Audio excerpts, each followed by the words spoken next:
दोस्तों, नमस्कार। Fintech access में आपका स्वागत है। आज मैं आपके लिए लाया हूँ एक आईपीओ के बारे में डिटेल से लेके आया हूँ। ये है यूटीआई म्यूचुअल फंड का आईपीओ। जैसा कि आप सभी जानते हैं कि यूटीआई म्यूचुअल फंड का आईपीओ आने वाला है और बहुत सारे लोगों के मन में कुछ दुविधा है, तो आज उनको हम क्लियर करेंगे। तो आइए जानते हैं यूटीआई म्यूचुअल फंड के पीछे जो प्रमोटर्स हैं, जो शेयर होल्डर हैं, वो कौन लोग हैं। तो अब हम आ गए हैं शेयर होल्डर पैटर्न पे। तो यहाँ पे देख रहे हैं टीआरपी।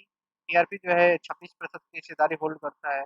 एसबीआई, एलआईसी, बीओबी और पीएनबी ये 18.24 ईच वन होल्ड करते हैं। टोटल अभी जो होल्डिंग है 98.96% इन 5 इन्वेस्टर के द्वारा है। तो आइए इसके बारे में थोड़ा डिटेल में हम जानते हैं।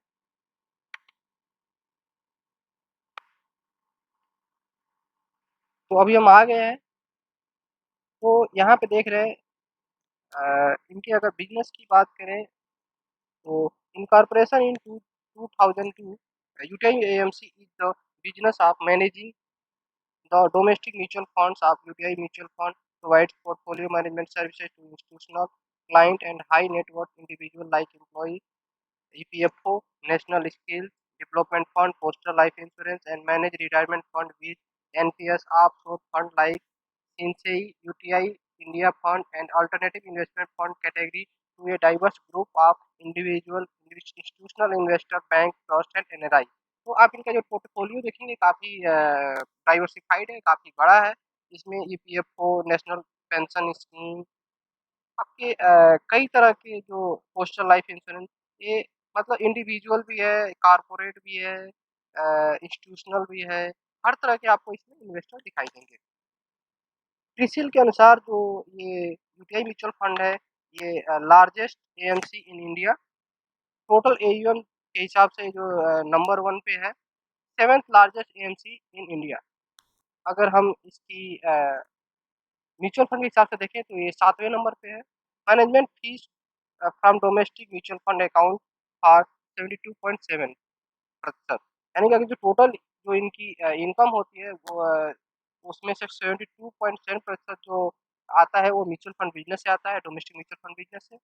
UTI has UTI AMC has a national footprint with 163 UTI Financial Center, 273 Business Development Associate and Chief Agent, and 33 other office point of acceptance.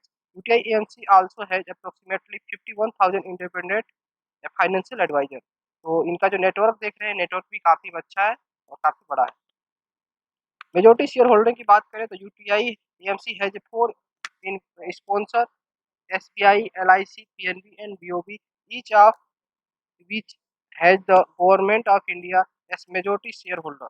UTI AMC has also global asset management company T. Rowe Price International Limited as one of its major stakeholders with a 26% stake in the company।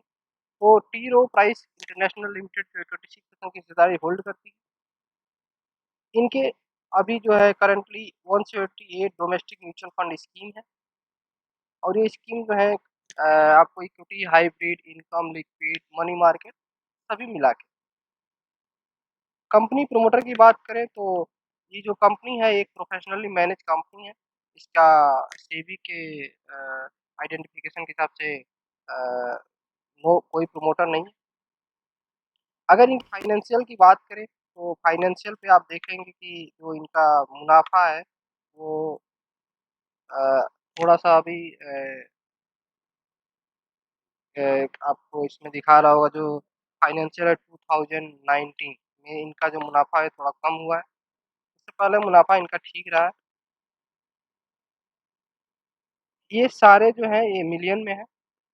आप इसको करोड़ में convert करना चाहें तो convert कर सकते हैं। IPO का डेट अभी क्लियर नहीं है। आईपीओ का डेट जल्द ही आने वाला है। ये आपको सितंबर महीने में ही आपको दिखाई देगा।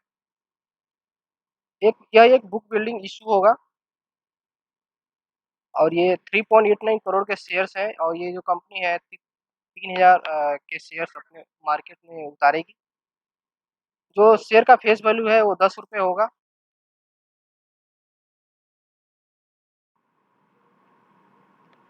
अभी जो करंटली प्रोमोटर की होल्डिंग है वो 98.96% है और ये लोग अपनी होल्डिंग कम करेंगे। अब सवाल ये है कि कंपनी क्यों अपना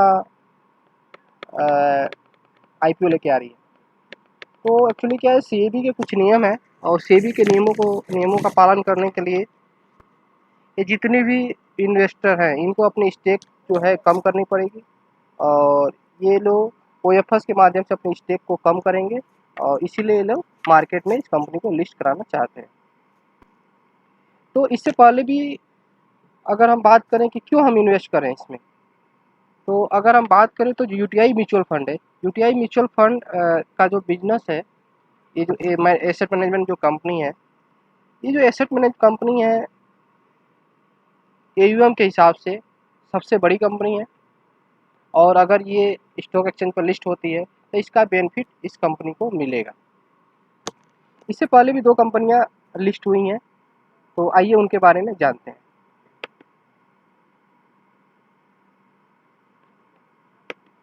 तो हम आ गए हैं रिलायंस निप्पॉन एसेट मैनेजमेंट के आईपीओ में। तो इनका जो आईपीओ आया था 2017 में आया था अक्टूबर में और इनकी जो इशू प्राइस थी वो 247 से 252 रुपये पर इक्विटी शेयर था और ये 59 शेयर का एक लॉट था। अगर आज हम निप्पॉन की बात करें तो निप्पॉन ने कुछ खास रिटर्न तो नहीं दिए हैं, ये 3 सालों में कुछ खास रिटर्न आपको नहीं दिखाई दे रहा है, लेकिन ये इसके पीछे कुछ कारण है। ये पहले रिलायंस के साथ में था, तो रिलायंस ग्रुप में कुछ दिक्कतें चल रही थी, वो सभी आप लोगों को पता है, तो उसकी वजह से उसका इम्पैक्ट इस स्टॉक में पड़ा है। दूसरा आईपीओ था एचडीएफसी एसेट मैनेजमेंट कंपनी का। एचडीएफसी एसेट मैनेजमेंट का जो आईपीओ था वो 1095 से 1100 के बीच में था और ये आईपीओ आया था आपका जुलाई 2018 में। इसमें आपको जो है रिटर्न अच्छा देखने को मिलेगा। इसकी जो आज की क्लोजिंग प्राइस है वो 2369 है और इसकी अगर हम चार्ट देखेंगे तो चार्ट आपको बहुत ही बेहतरीन दिखाई दे रहा होगा। ये जो स्टॉक है आपको 3700 के ऊपर भी गया था और देखिए आपका पैसा इसने अभी के टाइम पे 2 गुने से ज़्यादा कर दिया है। तो जब ये कंपनी लिस्ट होगी आपकी यूटीआई म्यूचुअल फंड, तो इसको भी इसका एडवांटेज मिलेगा। और यह वीडियो एक एजुकेशनल पर्पस के लिए बनाई गई है और इसमें आप हमारी तरफ से कोई भी निवेश की सलाह नहीं है। अगर आपको अच्छा लगता है तो आप निवेश करिए। अगला आईपीओ है केम्स आईपीओ। तो आइए चलते हैं केम्स आईपीओ के बारे में पता करते हैं। तो केम्स आईपीओ जैसा कि आप सभी जानते हैं, इसका पूरा नाम है कंप्यूटर एज मैनेजमेंट सर्विसेज। यह एक म्यूचुअल फंड का रजिस्ट्रार है। तो जितने भी म्यूचुअल फंड कंपनियां हैं उसमें से 70% मार्केट शेयर जो है केम्स के पास है और केम्स जो है डिविडेंड, ट्रांजैक्शन, मतलब केवाईसी और भी बहुत सारी सर्विसेज हैं म्यूचुअल फंड में। मतलब म्यूचुअल फंड में जो जो भी प्रोसीजर होता है ये सारे प्रोसीजर ये लोग करते हैं और जो एएमसी कंपनियां हैं वो अपना पैसे को निवेश करने में अपना समय खर्च करती हैं। तो एक तरह से ये म्यूचुअल फंड कंपनियों का रजिस्ट्रार है और इनका जो मार्केट शेयर है 70% है और ये लीडिंग कंपनी है। तो आइए हम इस कंपनी के बारे में बात करते हैं, इस कंपनी के बारे में डिटेल में जानते हैं। आइए जानते हैं कंप्यूटर एज मैनेजमेंट क्या है। Computer age management services limited is a technology driven financial infrastructure and service provider. It is India's largest registrar and transfer agent of mutual fund as per CRISIL number 2019 report. It has a 69.4 यानी लगभग 70% इसका market share है। CAMS is currently provide technology based services including dividend processing, transaction oriented origination interface, payment transaction execution, dividend processing, intermediary impairment, report generation, investor interface, settlement and reconciliation, compliance related services, and brokerage computation. तो ये जो service provide करती है, ये सारी ये services provide करती है। म्यूचुअल फंड कंपनी क्या करती है, म्यूचुअल फंड कंपनी के पास इतना समय नहीं होता है, उतनी टेक्नोलॉजी नहीं होती कि वो सारी चीज़ों का ध्यान रख सके, इसलिए वो रजिस्ट्रार अपॉइंट करते हैं। और रजिस्ट्रार का काम होता है पैसे को लेना, पैसे को देना, उनका बिलिंग करना, उनको उनका पूरा हिसाब किताब रखना। एक तरह से समझ लीजिए कि अगर आप बिजनेस कर रहे हैं तो आपको अकाउंटेंट की जैसी ज़रूरत पड़ती है, वैसे म्यूचुअल फंड कंपनियों को रजिस्ट्रार की ज़रूरत पड़ती है। जब म्यूचुअल फंड कंपनी डिविडेंड देती हैं तो उन वो सारा काम यही लोग करते हैं, कंप्यूटर एज मैनेजमेंट ही करती है। The company provide services in the area of electronic payment collection services business, insurance service business, alternative investment fund services business, banking non banking services, KYC registration, agency business, software solution business. CAMS has a wide network comprising 25 states, 25 राज्यों में 278 service centre हैं इनके, and 5 union territories. It also offering online through a mobile application, इनके mobile application है, ये ज़्यादातर लोग mobile application से ही अपना इन्वेस्टमेंट डन करते हैं। Largest infrastructure and services provider of mutual fund, जैसा कि आपने देखा कि 70% इनके पास हिस्सेदारी है, तो ये सबसे बड़े रजिस्ट्रार हैं। A diverse portfolio of technology enable services, technology enable services इनका कई प्रकार का काम है, जो कि दिन प्रतिदिन बढ़ता ही जाएगा। पैन इंडिया फिजिकल नेटवर्क, इनकी पूरे भारत में ब्रांचेस हैं, ऑफिसेस हैं। स्केबल टेक्नोलॉजी इनेबल इकोसिस्टम, इनकी टेक्नोलॉजी बेस जो है इकोसिस्टम है। Great terrain great terrain investment limited is the promoter of the company, ये जो ग्रेट टेरन है ये कंपनी के प्रोमोटर है।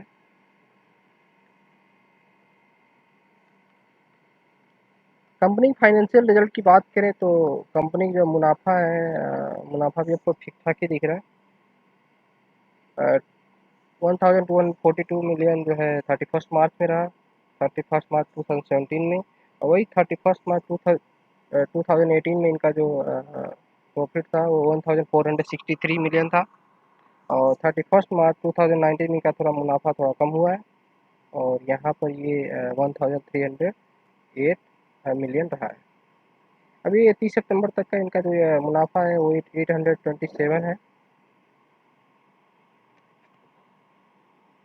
अगर हम ये बात करें कि ये IPO क्यों आ रहा है, तो इसका कारण है to carry out the offer for sale, ये एक ऑफर फॉर सेल है, और इसमें जो एग्जिस्टिंग शेयर होल्डर हैं वो अपनी हिस्सेदारी को कम करना चाहते हैं, अपनी हिस्सेदारी को बेचना चाहते हैं। और दूसरी है लिस्टिंग गेन का, मतलब बेनिफिट इनको मिलेगा, स्टॉक जब लिस्ट होता है उसका बेनिफिट मिलता है। यह एक बुक बिल्डिंग इशू IPO है। प्री इशू शेयर होल्डिंग, अभी जो प्री इशू जो शेयर है उनके इसमें पास है 43% है इनके पास। इशू साइज जो है इसमें आपका 2000 करोड़ का इशू साइज है, और इसमें इसमें जो 1 करोड़ 21 लाख का जो शेयर है ये मार्केट में सेल करेंगे। फेस वैल्यू जो है इनकी 10 रुपये पर इक्विटी शेयर होगी। ये स्टॉक जो है BSE पर लिस्ट होगा। तो आइए चलते हैं हम कैम्स की साइट पे। तो दोस्तों हम कैम्स की साइट पर आ गए हैं। कैम्स की साइट पे आप देख सकते हैं our solution. CAMS is a professionally manage institutional owned SEBI regulated entity engaged as an IT-enabled service solution partner to BFSI player in India। यानी banking and financial services industry में जो player हैं उनको ये IT इनेबल सर्विसेज प्रोवाइड करता है। CAMS combine IT infrastructure, domain expertise, processing capitalise, physical and digital utilise to serve both as B2B and B2C service partner, यानी कि B2B और B2C दोनों तरह में काम करते हैं। From account creation from account creation processing transaction through the life cycle of the account, keeping the transaction record for perfect perfect perfect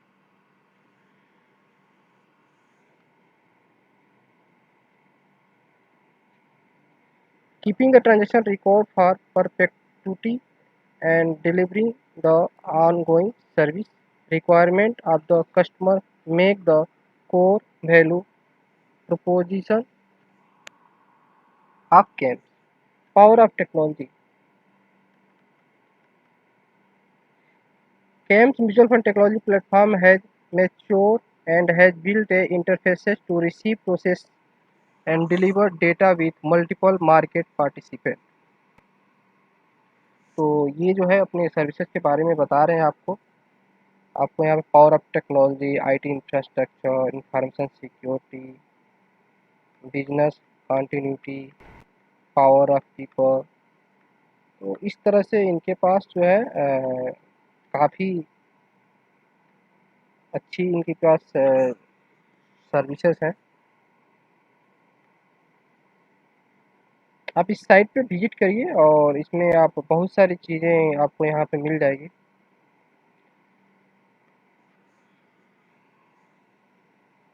अब देखिए इनके साथ कौन-कौन सी कंपनियाँ काम करती हैं। म्यूचुअल फंड की जो कंपनियाँ हैं, कौन-कौन सी कंपनियाँ काम करती हैं। आप यहाँ पे देख सकते हैं Aditya Birla sun life, DSP mutual fund, HDFC mutual fund, HSBC mutual fund, ICICI prudential, IIFL mutual fund, Kotak mutual fund, L and T mutual fund, Parag and Parikh mutual fund, PPFS mutual fund, SBI mutual fund, Shriram mutual fund, Tata mutual fund, IDFC mutual fund, Mahindra mutual fund, union mutual fund, yes mutual fund. ये सारे mutual fund जो है camps के साथ काम करती हैं और ये इन म्यूचुअल फंड का जो रजिस्ट्रार है वो कैम्स है। यानी इसका मतलब ये है कि इन 16 म्यूचुअल फंड से आप कहीं से भी म्यूचुअल फंड बाई करेंगे तो आपका जो डेटा आएगा वो कैम्स के पास आएगा। आपने कितने यूनिट बाई किए, कितने यूनिट सेल किए, कब कितने पैसे लगाए, ये सारी रिकॉर्ड जो है केम्स के पास रहेंगी। तो आप मुझे लगता है केम्स के बारे में थोड़ी बहुत आप जानकारी इकट्ठा कर चुके होंगे।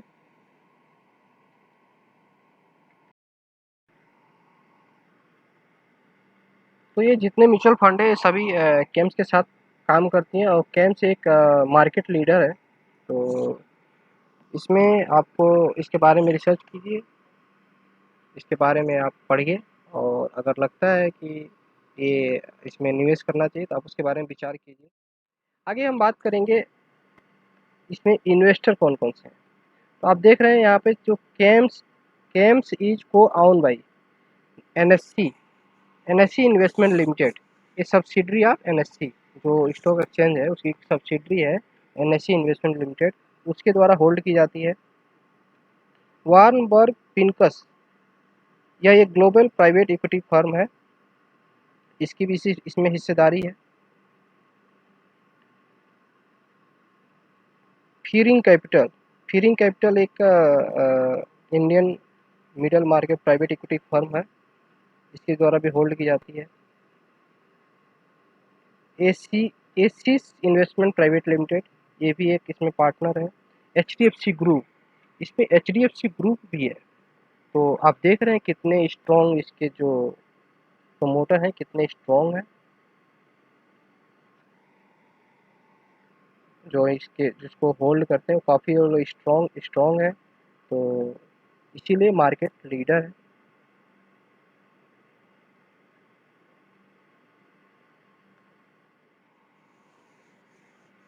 तो दोस्तों मुझे उम्मीद है आपको ये वीडियो अच्छी लगी होगी और इसके बारे में आप रिसर्च कीजिए। जो अभी इसकी प्राइस है अभी आने वाला है कि ये किस प्राइस पे इशू होगा।